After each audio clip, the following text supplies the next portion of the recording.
I said no to the bishop once. I am still paying for it. The word came out before I had fully decided to say it.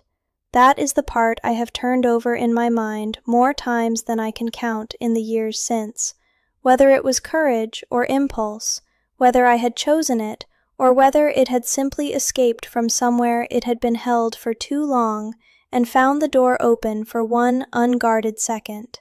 The bishop had asked me a question in front of the entire church, 43 people on hard wooden benches in my neighbor's front room on a gray Sunday morning in November, and I had said no. Not loudly, not with anger, just the word, plain and final, the way you set something down that you are done carrying. And the room went so still that I could hear the wind against the windows, and the particular silence of 43 people remembering to breathe. I was 21 years old, and what happened next happened slowly, the way the most permanent things always happen, not all at once, but in layers, each one settling over the last, until the weight of them becomes the shape of your life. My name is Miriam, and this is Miriam the Amish, the channel where I finally say the things my community would never allow me to say out loud. I grew up Old Order Amish in Lancaster County, Pennsylvania, and I left a few years ago. If you want to hear the truth about Amish life from someone who actually lived it, please subscribe, like this video, and turn on the notification bell so you never miss a story. There is still so much I have not told you. Now let me explain what the bishop had asked me, because without that, the no makes no sense, and the no is everything. There was a family in our district, I will not name them, who had been at the center of a dispute for the better part of a year. It was a land dispute, the kind that roots itself in the particular way Amish families pass property between generations, informal arrangements and handshake understandings that work well enough until they do not, and then become the kind of thing that divides a community at the seams.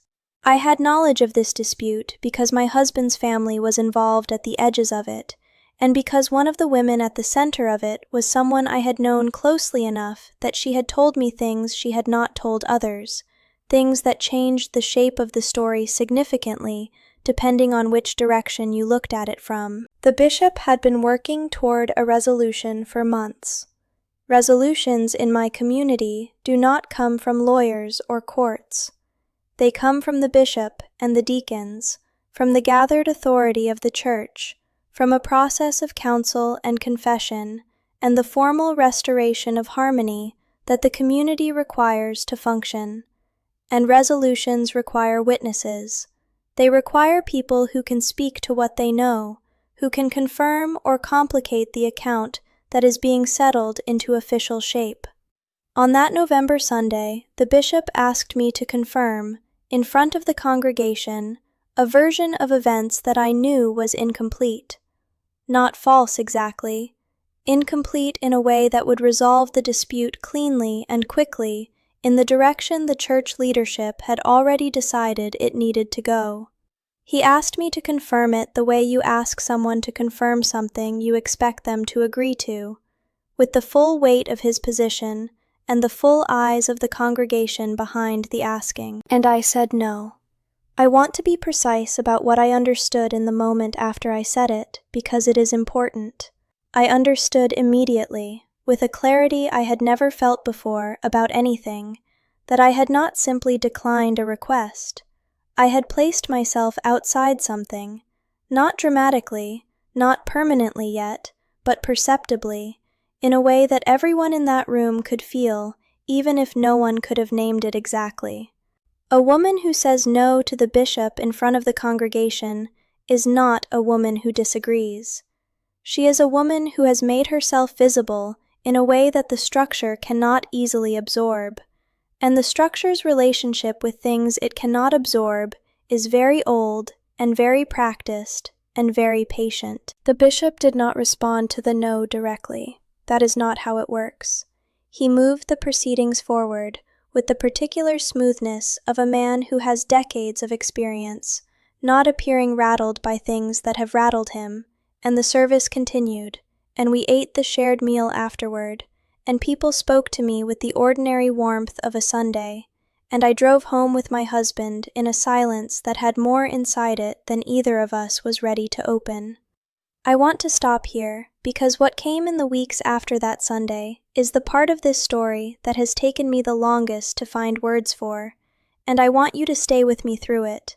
Please subscribe to Miriam the Amish, like this video, and turn on the notification bell, because the way a community punishes a woman for saying no to its highest authority without ever once calling it punishment is something I think you need to understand, whether you grew up Amish or not. My husband was spoken to before I was.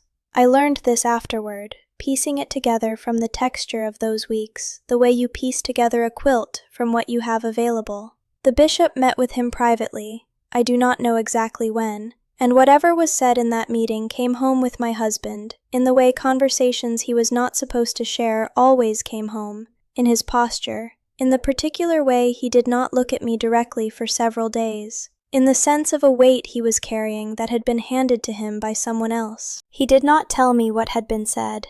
He told me instead, carefully and without cruelty, that he thought I had handled the Sunday poorly, that there were ways of expressing a different view that did not require a public no, that what I had done had made things difficult in ways that were going to take time to settle. He said this not as accusation, but as information, the way you tell someone about weather they are going to have to walk through. He was not wrong that it had made things difficult. He was simply not asking whether the difficulty was worth what had caused it. That question did not occur to him as one worth asking. The difficulty was the thing. The difficulty was what mattered. The deacon came the following week. He was gentle in the way the community is always gentle when it is applying pressure it does not want to name as pressure. He said the bishop had asked him to speak with me about the spirit in which I had participated in the Sunday proceedings. He said the community had noticed a tendency in me lately, not just that Sunday, but over a period of time, toward a kind of independence of mind that the community was worried about. He used those words, independence of mind.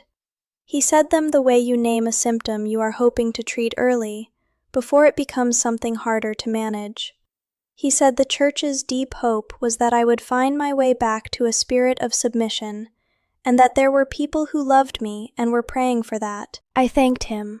I do not know why I thanked him. It was the automatic response of a woman who had been taught that gratitude was appropriate at all times to all things that presented themselves as care. He left, and I stood in my own kitchen, and I thought about independence of mind, and what it meant that the community had a name for it, and that the name was a diagnosis. What followed over the next several months was not shunning. I want to be precise about that, because shunning is formal and declared and has a specific doctrinal weight. What followed was something softer and in some ways more total. I was still invited to frolics. People still spoke to me warmly at church. The surface of my belonging remained intact.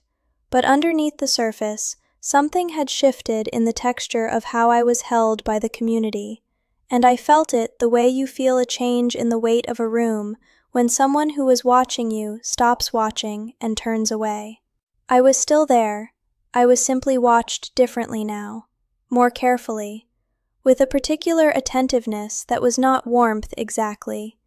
It was monitoring dressed in warmth's clothing. My closest relationships in the community contracted quietly. Women who had been easy and open with me became slightly more managed in what they shared. Conversations that had ranged freely began to stay closer to safe ground. I was not excluded. I was gently, consistently, imperceptibly placed slightly outside the full warmth of belonging, and because the placement was so gradual and so kind, it took me months to understand that it was happening at all. A woman I knew who had navigated something similar in a neighboring district years before mine, someone I found through the quiet network that exists between people who have tested the edges of plain community life, said something to me that made the months of soft exclusion suddenly legible. She said, "They do not punish you for the no. They punish you for the fact that you have one inside you." The no you said out loud is just the evidence. What they are responding to is what the evidence proves, which is that there is a self inside you that they do not fully control. And that is the thing they cannot tolerate. Not because they are cruel, because a community that cannot control its members cannot survive, and they have survived for centuries. They know what to do with a woman who has a no inside her. They have been doing it for a very long time. I sat with that for a long time. I am still sitting with parts of it. In therapy, I found language for the months that followed that Sunday. My therapist called it relational withdrawal as social correction, the use of warmth and belonging as a regulated resource, extended fully when behavior conforms, and contracted subtly when it does not. She said it is one of the oldest and most effective tools of community control, precisely because it operates below the level of formal punishment. There is no decree. There is no declared consequence. There is simply a slight cooling in the temperature of belonging, and the person on the receiving end understands without being told what behavior the warming would require. She said, "It works because belonging is not optional for human beings. We are wired for it, more deeply than almost anything else. A community that learns to regulate belonging has learned to regulate the people inside it without ever needing to raise its voice." I said no to the bishop once. I am still paying for it. Not because the community has never let it go, though I am not sure it has, but because the no changed something in how I understood the life I was living. Once I had said it out loud, once I had heard it in my own voice in a room full of people, it became harder to pretend it did not exist inside me. The no had always been there. I had simply never let it out.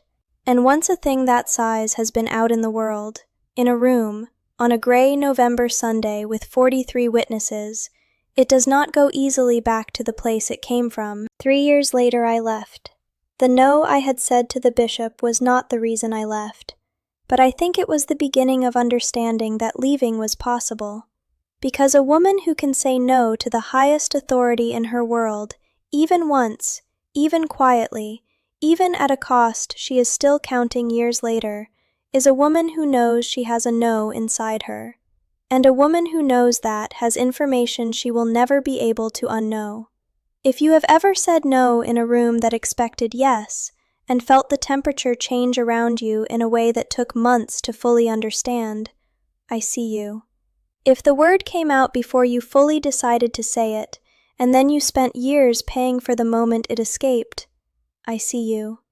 If someone named what was inside you as a problem to be corrected, rather than a person to be known, I see you. You were not too much. You were not rebellious or proud or failing in your faith. You were a person with an interior life large enough to say no when no was the true thing. And the community's inability to hold that truth does not make the truth wrong.